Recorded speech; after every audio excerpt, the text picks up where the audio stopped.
একটা মেয়ে অনেক স্বপ্ন নিয়ে শ্বশুর বাড়িতে পা রাখে। মেয়েটা নিজের বাবা মা ভাই বোন সকল সত্তা ত্যাগ করে আসে তার স্বামীর ঘরে। শুরু থেকেই একটা মেয়ে শ্বশুর বাড়িতে এসে বেয়াদবি করে না। আমি সহ শ্বশুর বাড়ি সবার কাছে তার এতটুকু চাওয়া থাকে, সবাই যেন তার সঙ্গে একটু আদরে গলায় কথা বলে, তার ছোট ছোট চেষ্টাগুলোকে অ্যাপ্রিসিয়েট করে। আর এই আশায় নিজেকে উজাড় করে দিয়ে সকলের জন্য খাবার বানায়, ঘর সাজায়, উৎসব প্লাবনে নিজের পরিবার ছেড়ে তাদের সঙ্গে সময় কাটায়। একটা সময় তাদেরকে বংশধর দেবে বোধায় তার জীবনকে বাজি রাখে।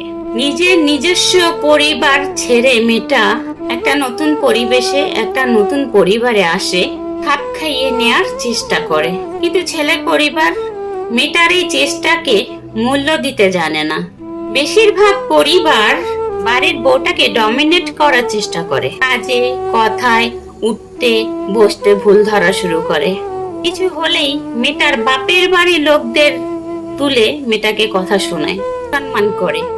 একদিন, 2 দিন, 3 দিন মেয়েটা ভাবে হয়তো তারই ভুল, কিন্তু ধীরে ধীরে মেয়েটাও বুঝে যায় তার ভুল থাকুক বা না থাকুক, তাকে দাবিয়ে রাখার এটাই একটা নতুন কৌশল। একটা সময় এই কৌশল মেয়েটাও শিখে যায়, তার সকল চেষ্টা শেষ করে দেয়, শুরু করে প্রতিদ্বন্দ্বিতা। নীরবে আর কতই বা সহ্য করবে, শুরু করে প্রতি উত্তর। মেয়েটাও একটা সময় শ্বশুর বাড়িতে প্রতিবাদী কণ্ঠে কথা বলে, আর সেদিন সহজ সরল মেয়েটা সব ছেড়ে কঠিন হয়ে ওঠে। আর সেদিন ওই মানুষগুলাই মেয়েটাকে বেদবের আখ্যা দেয়। আর কিছু কিছু ক্ষেত্রে মাঝে মাঝে ভুক্তভোগী হয় ওই পরিবারের নিজের ছেলে। সে না পারে পরিবারকে ভুল বলতে, না পারে নিজের স্ত্রীর ভুল ধরতে। ফলাফল ছেলেটার বিবাহিত জীবনটাই নষ্ট হয়। যাদের কঠোর আচরণে মেয়েটা এমন হয়ে উঠলো, তারাই তখন বলে মেয়েটা আমাদের সঙ্গে থাকতে চায় না, আমাদের সঙ্গে খারাপ আচরণ করে।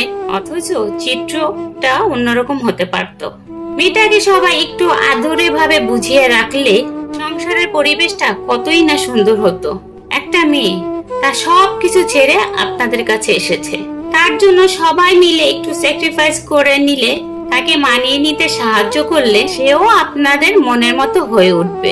কোনো মেয়েই খারাপ বউ হবার জন্য শ্বশুর বাড়িতে আসে না, পরিস্থিতি তাদেরকে বাধ্য করে।